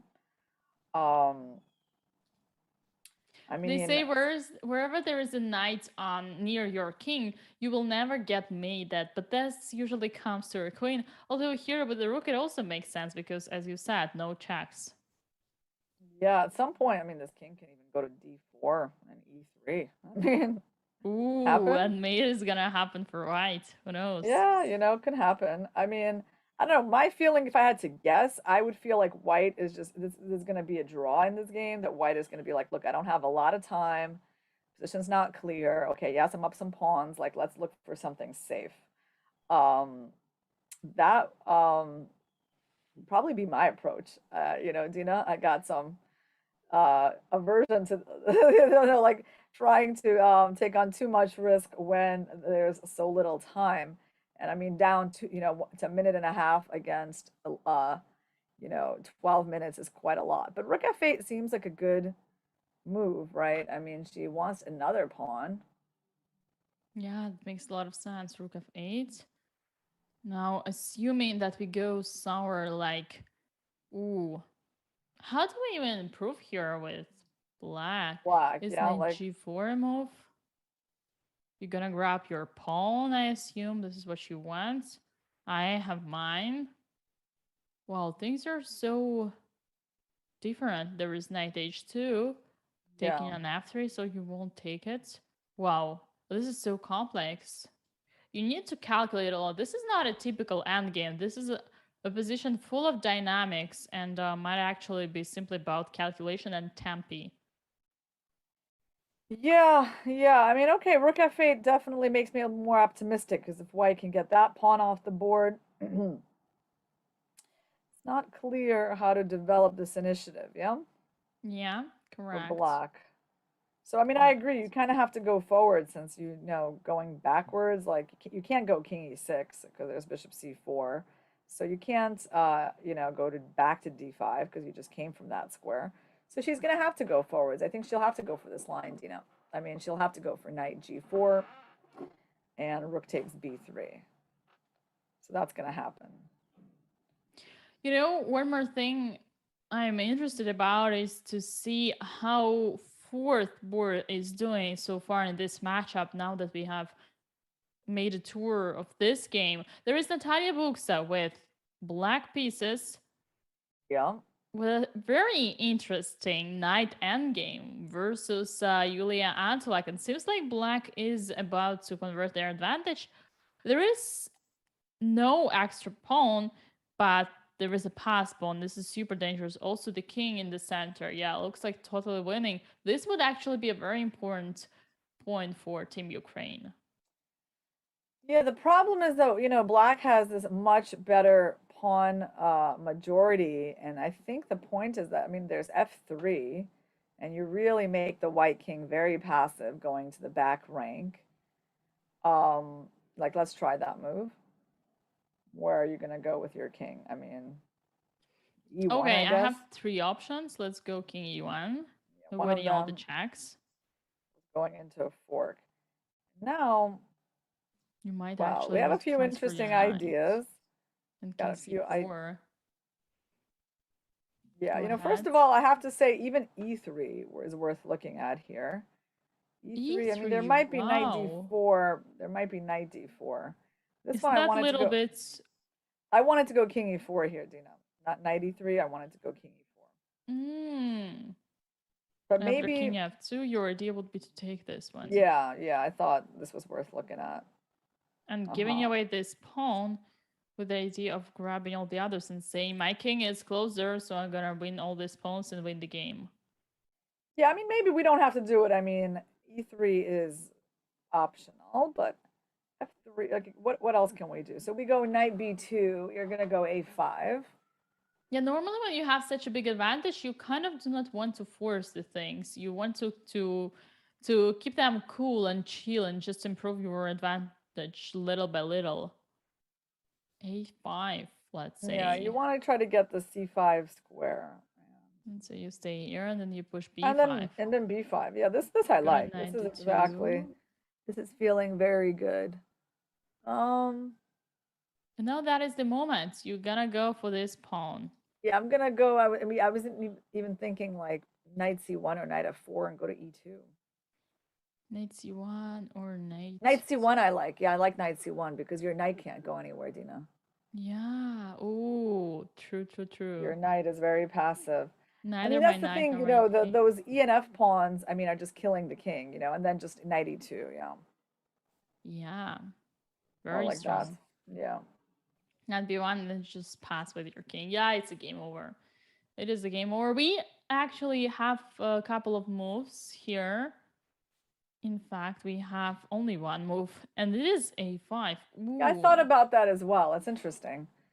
And after Um, I take. mean, after first of all, she can even take with the knight, which is maybe her idea. Then Okay. she'd be winning the king and pawn endgame. Let's say I gotta go here. And Yeah, then she'll go then back. you see, once again, I doubt the idea of trading pawns when you. I mean, Yeah, you're supposed to still be winning, but I like trading pawns just like this when you can achieve almost the same by maneuvering would not be my preference. yeah, I agree. I mean, a5 is, it makes some sense. It's a move that I think, you can consider for sure, but there were other approaches as well. What is Yeah, white gonna correct. do? I mean, white can't play knight d4. They can't move their knight really anywhere. I mean, I'm assuming, but I mean, yeah, white's position is still very bad. No, I think a5 was reasonable. Yeah, It's hard to make a5. a move here. F3 just happened. Now, what is interesting, there is only one move, and it is e3. Well, this is the most logical move because you're gonna have that protected pass pawn and dream of any Hmm. player. But once again, I'm Yeah, maybe black taking. should have played f3. F3, I just loved the idea of taking that space and just kicking that king all the Yeah, way to the back rank. And maybe you could have played f3 and then a5. a5. Yeah. Could be, yeah, could be. But the thing Yeah, is the here, idea, yeah, once again, you're pointing out the importance of grabbing the space, pushing the king backwards, and advancing your own king would be very important. You were saying, so yeah, I mean, after e3, it's a little harder to dislodge the white king. White king, and how does black get in somewhere here? So black, I mean, okay, they can't really move their knights now. They don't really have anywhere to go with their king. Um,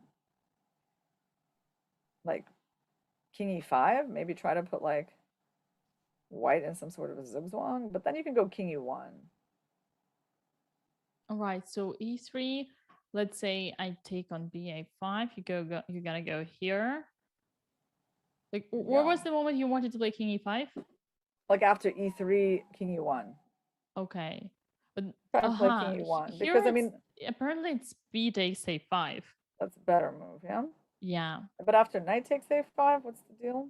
and let's say I go away. I have to go here Uh-huh, or because f4 is hanging. F4, yeah. yeah. Ooh, haha. That's not a dream. That's not a Yeah, dream. the f3 is a good move. I have to hand it to Julia Antelak. I mean, I think it's her best chance. And it's just somehow the f4 pawn is farther away from black's king, so it's harder to protect, you see? Dina, if you would have had f3, the e4 pawn is right there where the king wants to be. Little details like that matter. So, she has a chance to make a draw here. Would not be completely shocked if she can pull it off despite the bad time situation and the not very good position. Um, so shall we take a look at the game of like Tanya Sachdev? She's playing on board 3 for India, Armenia. We have not seen Tanya's game at Ooh, all and this apparently tournament. it's too late because Tanya already won her game. Okay, yeah, she has a dominating position here. How about Kulkarni versus Gabayan? All right, this one is interesting. Yeah, I was just about to say that that win was is a great achievement for Tanya because her opponent is actually I think way younger and more precisely higher rated and like the most important, way more active. Yeah, I mean, Mm. Kulkarni actually won. So right now, and Tanya won. So yeah, India is beating Armenia in their Correct. match, And and Harika Daniel already finished in a draw, so that makes it 2.5. So the match is already won. yeah, very important win for India because they were actually tied for second and third after Russia in this division. Um, Now Russia has already won their match with wins by Kostyanyuk and Kashlinskaya. Shuvalova drew. What was that endgame with Ooh. Shuvalova? How did she draw that? Can we just remind me of that position? again? Yeah, that was it. Oh, it was the rook endgame, the double rook endgame. Yeah, and remember you said not so easy to convert, and apparently that was the thing. Black didn't manage to. Wow, that is incredible. Although here, according to computer, rook f5 check could actually give some chances. Let's say I don't understand what's happening, I go away, and then you say I cut your king, and that is a very very certain achievement. That didn't happen in the game. Instead, they instead of having cut your opponent's king, Polina Shvalova ended up having her own king, very, very passive. But after this endgame's already drawish.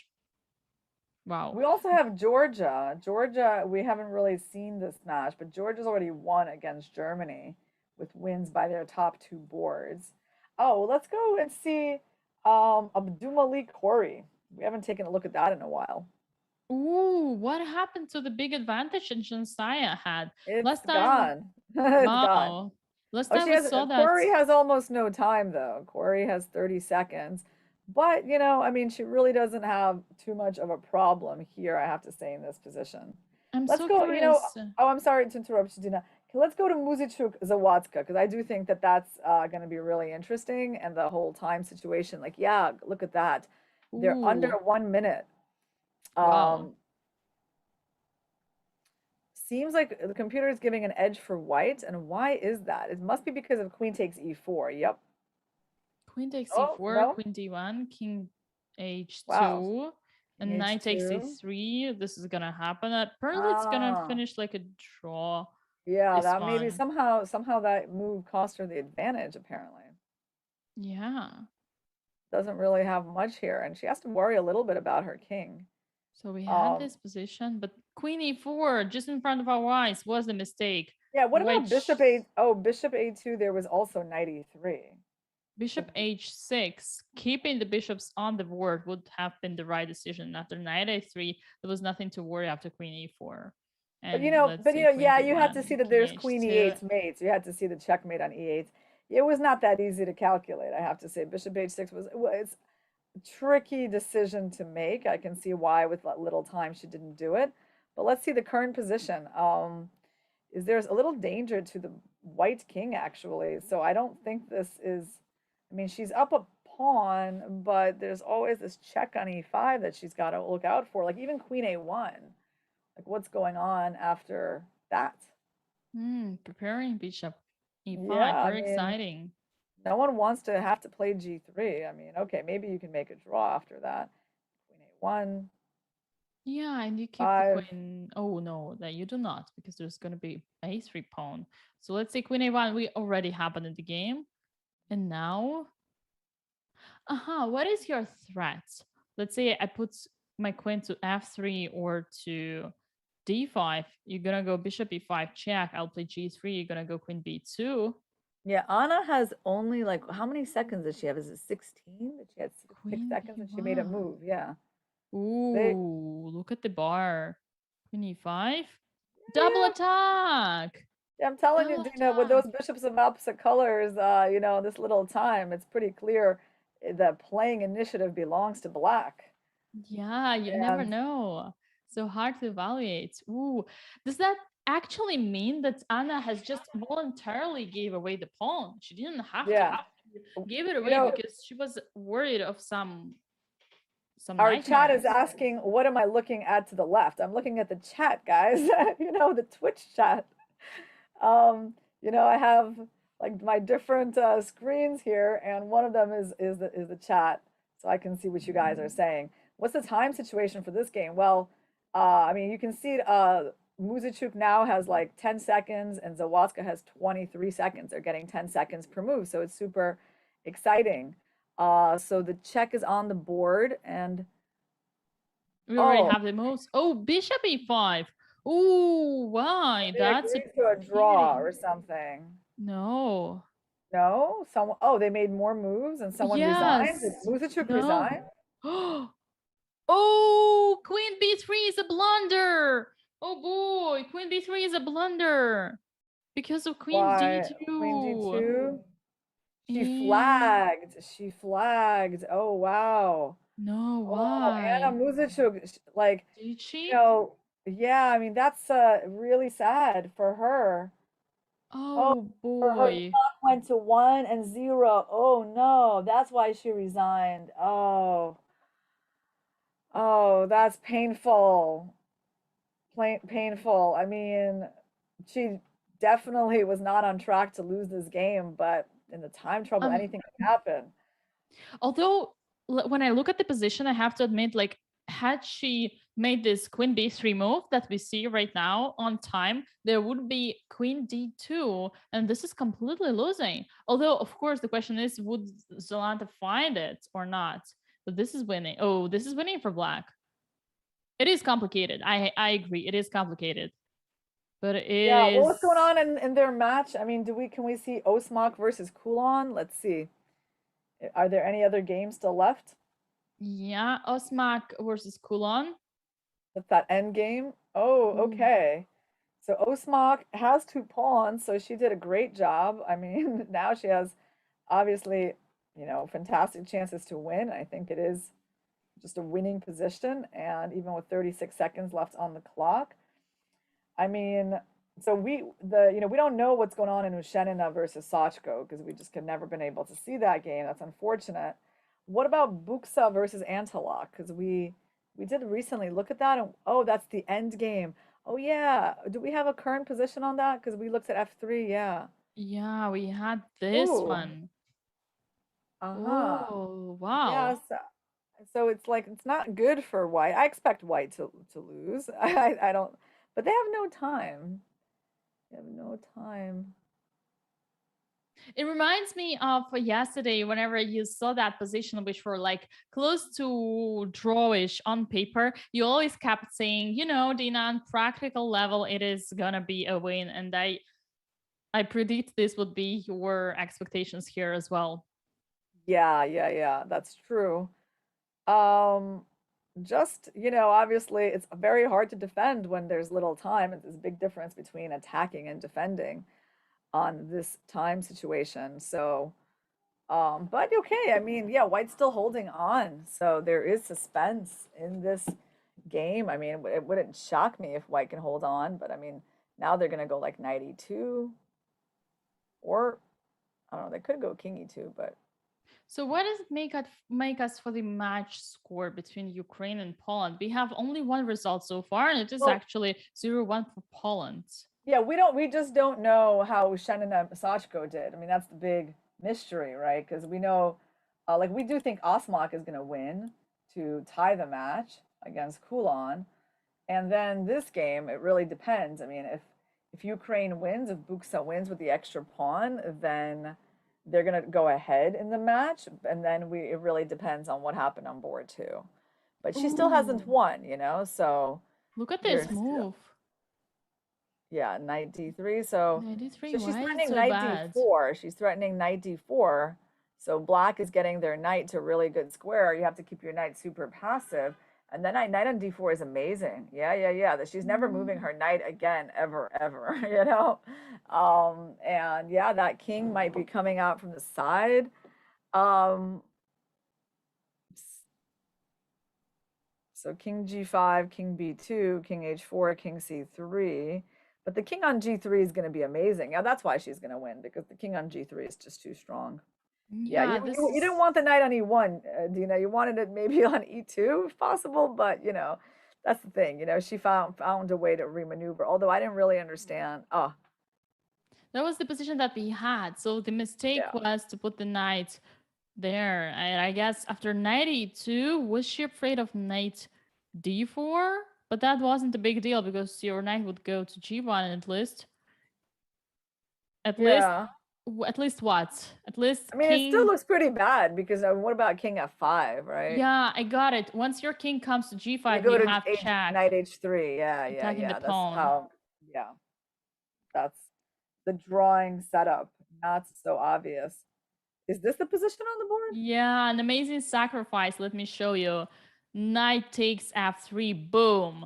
And now saying 2 pawns and the king are stronger than the knight because your king is so much away. Yeah, I saw this idea, but I didn't recognize at which moment she was going to do it, that she could do it so early. Yeah, nice, nice. It does look like white cannot stop those pawns, which means that big win for uh, for Buxa. And let's take a look again and see how is Osmok doing. Is she winning indeed or not? All right, this is also a key position. Yeah, looks like totally winning for white. Ooh, pawns have been advancing. Very dangerous. Good, yeah, good for white. And so, yeah, I mean, once we find out how Shenina and Sachko did, then we'll know how this match finished. Um, do we have any other games going? Let's All just right, so find there anything. is Lila Jevakashvili versus Melanie Lube, but we do not She have an won already. update. Yeah, she won already. Okay. Javashvili won, and Georgia beat Germany 3.5 halves. Very big score. Okay. We have still the matchup between France and Spain going on. And what is this? Ooh, this is gonna take some time.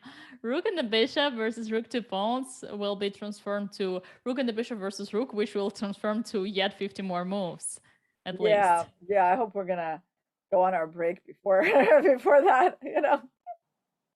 Um, yeah, this game is not going to be over for a while. Although with just playing on the 10-second increment, it could go a little faster. So what about Yeah. this one? White's just winning. Yeah, that's easy to win. Another knight end game. Yeah, it is pretty interesting because the only two games left in the pool A are the games of the match. Ooh, mate in one! Knight c4 or knight b7, mate in one! Whoa! Yeah, Wow! How beautiful! White is very nice. thinking. And Or I White see is that Buxa thinking. just won. Buxa just won. Her opponent Knight moved on. c4. Boom. Wow. King d6. What a terrible blunder. Oh boy. Okay. So you were saying books are just one. Yep, I saw her opponent just Yeah, died that's on the the game of point. the And we camp. have Yulia still playing. Look at the bar. It now shows the equality. What happens? What happened Oh here? wow, she lost a really important pawn. H6, rook b4. Bishop d3 is a blunder because it Oh lets the rook come and attack the pawn and you cannot defend it. wow. Oh, and Oh it's a wow. draw. Oh, that might be very decisive. That Once means that right again. now the match is tied. And so once we find out the results of Ushenina Sachko, then we'll know how this really big matchup finished. I mean, Poland has lost both matches so far. Ukraine is obviously doing a lot better. They have Ukraine has lost only one match to Georgia.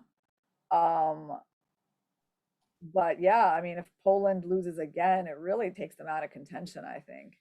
It's going to be really hard to qualify in the top four when they start with 3 losses. Yeah, So we'll right. we'll see.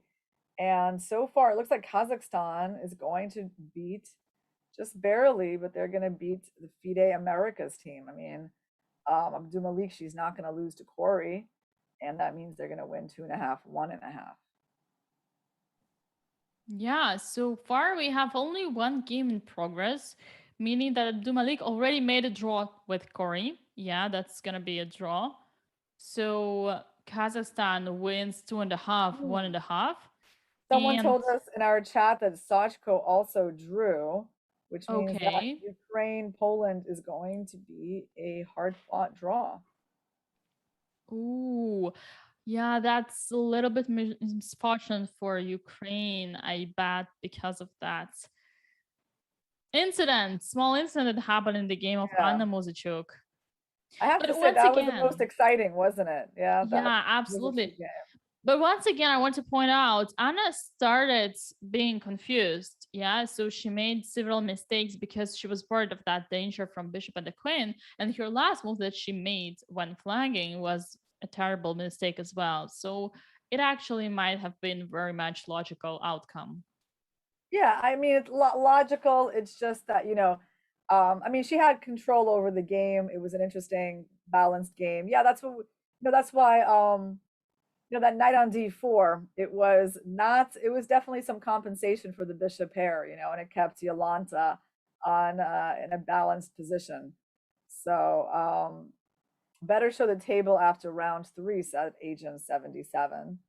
Well, we will show you all the results as soon as we get them. Don't worry. Absolutely.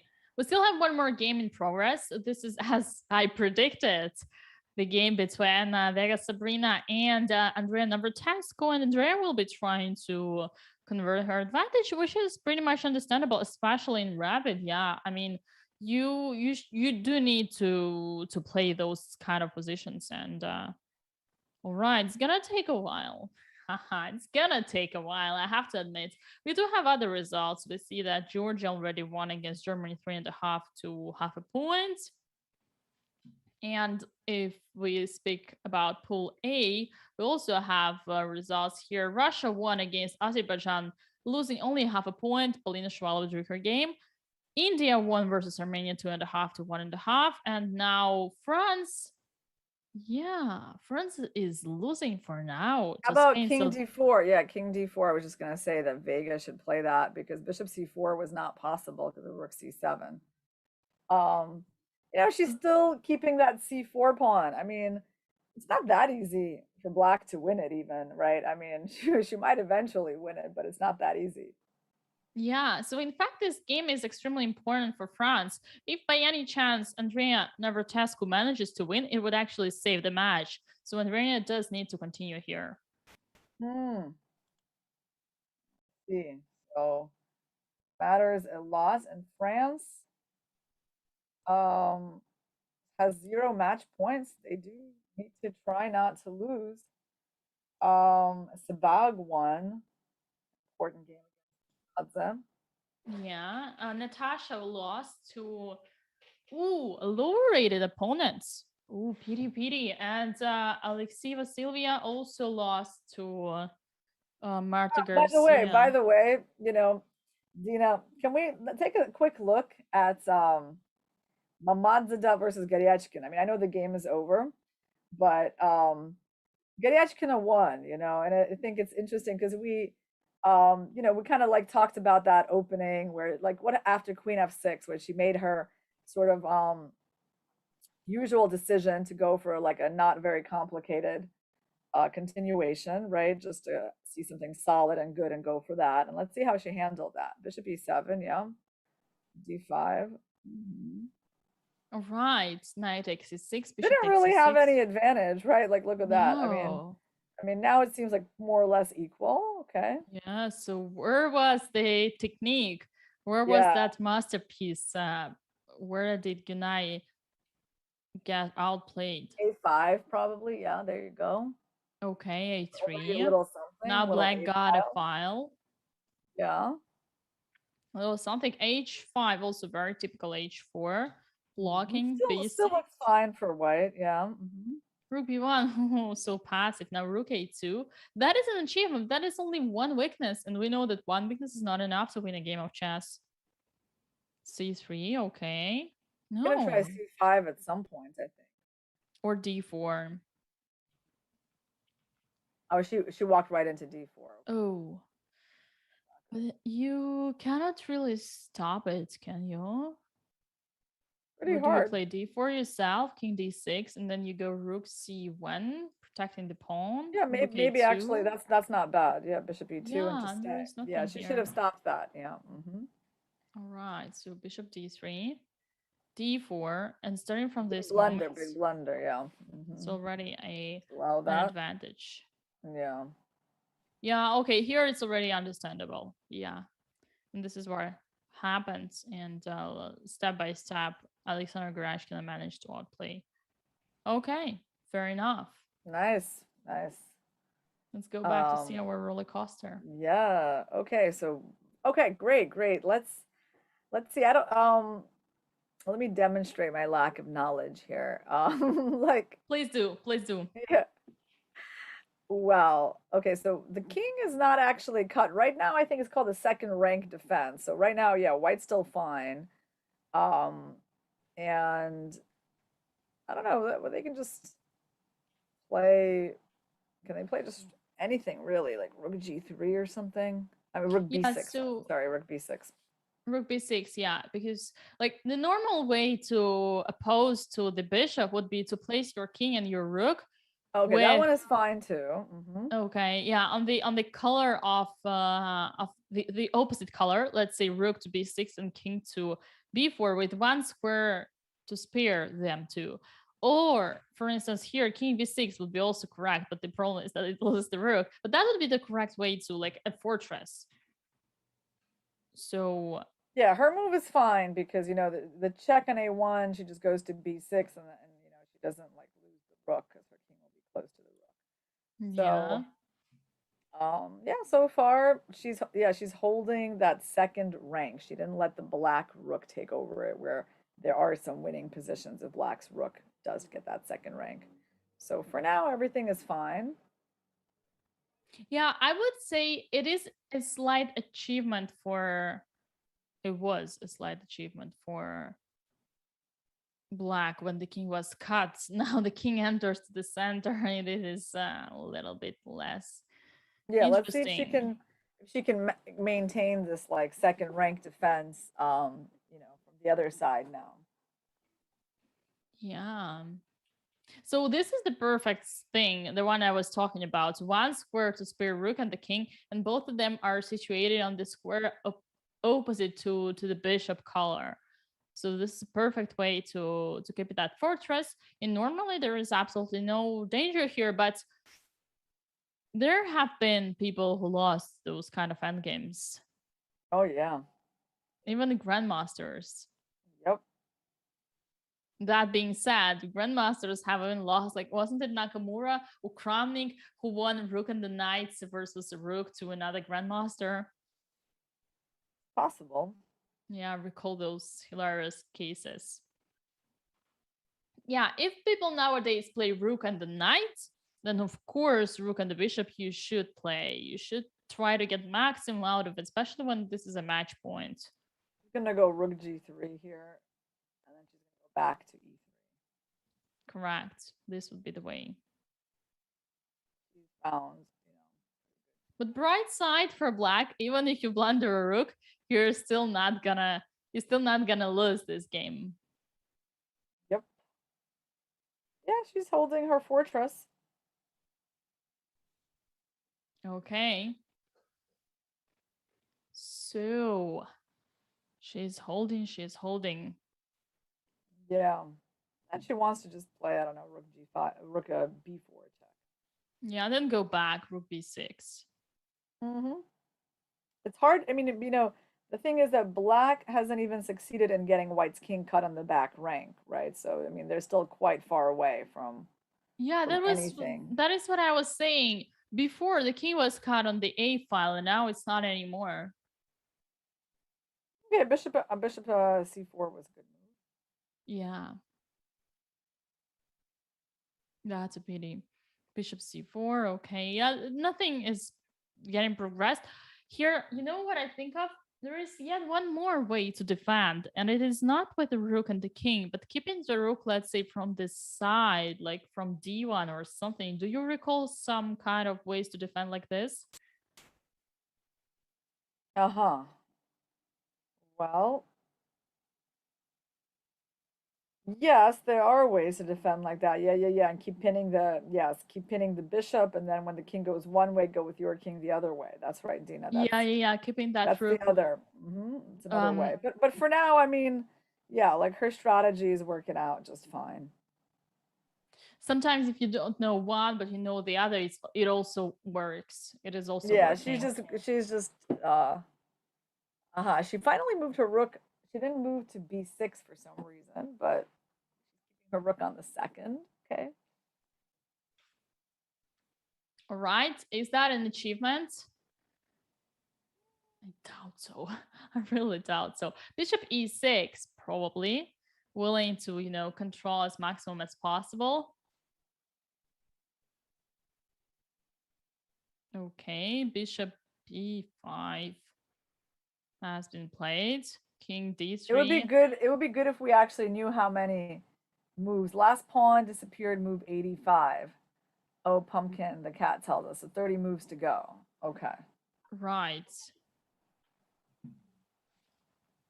And it moved, you say 80, 85. All right. So we have it Yeah.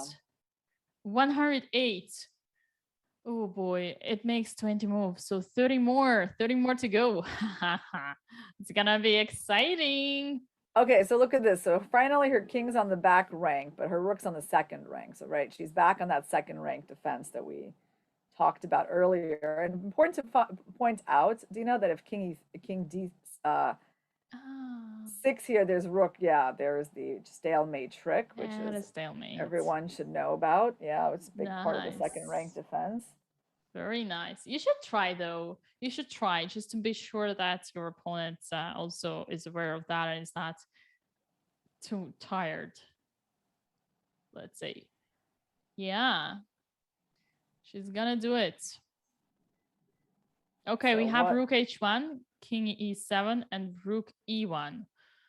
Ooh, where is this? No way, but you cannot. You cannot let the king go out. That is a mistake. King f6, and let's go for 70 more moves before you get finally the king trapped.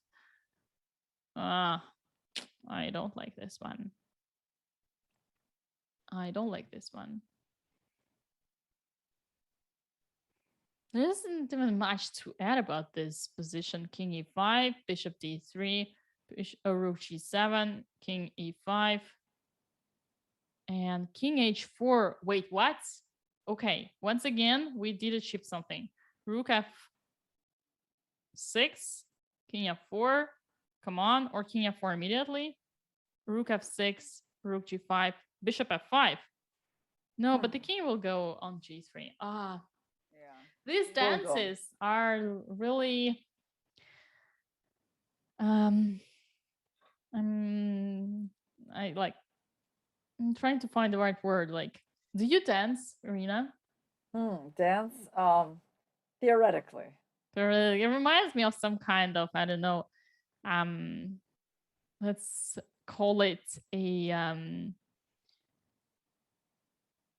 oh boy, I don't even know how to call it. Just call it that, you know, that's is valse? No? Is that a word? Waltz. Yeah, the waltz. Waltz, yeah. The waltz. Okay. Uh-huh. Someone, Ooh. our hunter says this is so boring. Can we look at another game? Well, the problem is there are no more other current games, Hunter. So we gotta just stay with us a little bit, and then we're going to have to wait for more excitement in the second round of the day. Yeah, the But round we number 4. Look at this, by the way. Rook g4. How boring is that for you? And bishop takes g4 stalemate. I believe you might have some troubles to find this one. You really need to know or to be aware of such tricks. Ooh. Okay. Well, I do like black's position when white's king is cut to the last edge. Gives me some hope, but the question is that enough? Oh yeah, well now hold on. So now okay, yeah, Black's king is not on f4. Like if Black's king was on f4, that would be more of an issue. The king goes on f4 and the bishop was on e4. Yeah, then you can start like already looking for the win. But the thing is, yes, one the good news is that, white is not doing the second rank defense anymore. The bad news for black is that their king is on the wrong side of white's king. Yeah. Okay. Ooh, that king is so active. Yeah, now bishop f3 trying to bring the king makes some sense, but this one is gonna be faster. And when we go back, then it's gonna be something like, ooh. By the way, careful not to blunder the rook. Well, this would be a misfortunate thing. You know, sometimes the most important thing of continuing to fight in this position is to simply make your opponent tired and make him blunder something just because he's just sick and tired of it. This one, if you see what I mean. Yeah, no, I mean you got to have some endurance. Like how many moves have we played already? Can pumpkin can you check how many It's actually moves? getting close because it is right now 127. Me pretending I'm a pumpkin. And the last Hey, time pumpkin. It'll be really funny, Dina, if I start calling you that, Bishop takes c4 was move number 85. Now we're in the move 127. Now I cannot do more. How much does it make? Yeah, we're like less than 10 moves away. That's Okay. there we go. So, it should end pretty soon. All right. So yeah, and the worst thing about it, there's no progress, simply no progress. But bravo, bravo to Sabrina. She has been defending. But also, I want to say bravo to Andrea because she has been facing an international master, a very strong opponent, 24-30, I believe. Sabrina, and Andre is only 2250, so it is still a great achievement. Even that fact that you are now torturing a way like more titled and Yeah. accomplished player is still a good thing, and it's still something that Andre can be proud of. Okay, rook g3, king f8. Yeah, it's gonna be, we might actually witness how Sabrina will call for an arbiter. I have this thought right now that it is not an online game, so this 50 moves will not be, will not be stopped automatically. Oh, that's true. By the way, guys, if you're already looking forward to the next round, we do have big matchup in Russia versus India, and I'm looking forward to the game between Harika, who's been doing really well, and either Garyachkina, I assume it's going to be Garyachkina, or Kosteniuk. That's like for me the most anticipated matchup of the next round, and we also have on the Ukraine other versus pool. Kazakhstan is pretty interesting, and Poland Yes, this versus is Georgia. yes, Ukraine versus Kazakhstan. That's a big one, actually. That's true. I thought they were playing this round, but I got that confused. Yeah, Ukraine, Kazakhstan. So we actually have some really big matchups coming up in the next portion. Um, After this game, we'll blissfully finish. How do you say blissfully? Yeah, so we can go and have some lunch. Ah, nice. Nice, Now, nice, don't the nice. players think about us at all, Dina? You know, how do, how do they think we feel? Sitting here for 100 and 30 moves. Well, we're truthfully enjoying that. As I said, vals, or you call it tango. Yeah, probably should call it a tango with the bishop and the king. It is part of the way. Once again, I would be criticizing Andrea for not having tried. But So isn't she this already like, haven't they made the number of moves? I mean, Dina, haven't they completely passed that 50 move already? They did. They can see that when you look at the chess.com/events, you can see already a draw under the moves, but players still are there fighting. It means simply that Sabrina doesn't or is She not doesn't aware. know. She doesn't She know, and they're she, not she knows, but she's not. notating. Yeah, she's not aware of how many moves have gone. She could probably just call for an arbiter and ask to calculate, but no, not to calculate, but to check. But in case she makes that wrong, it would be 2 minutes plus for her opponent, which is still not a big deal because Yeah, it's interesting because she's not keeping score. Apparently, no one is saying anything. She hasn't asked, so this is going to continue a little while. But she's not really. I think she's not in any danger. So unless she actually got into danger, if she got into danger, then she would start thinking about how many moves that has been. Now she's feeling still pretty comfortable, so she's like not even asking.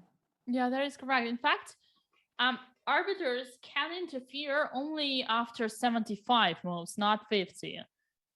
But yeah, sometimes it makes me feel like Sabrina could actually be like deep inside, laughing at her opponent and not willing to call for an arbiter just to see how much suffer will it cost to her opponents to try to find that I don't know, that idea of improving that doesn't exist in this current situation.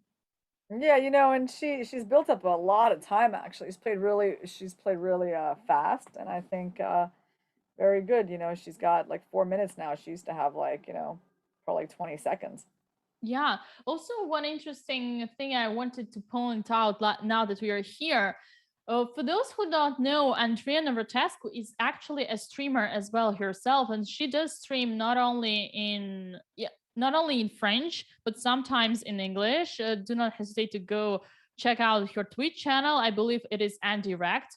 If we have some French-speaking or not necessarily viewers as well, and yeah, apart from that, she has been doing a great job. Unfortunately, this is not gonna be a win. We don't expect it. And there we go. Players have just agreed on a draw.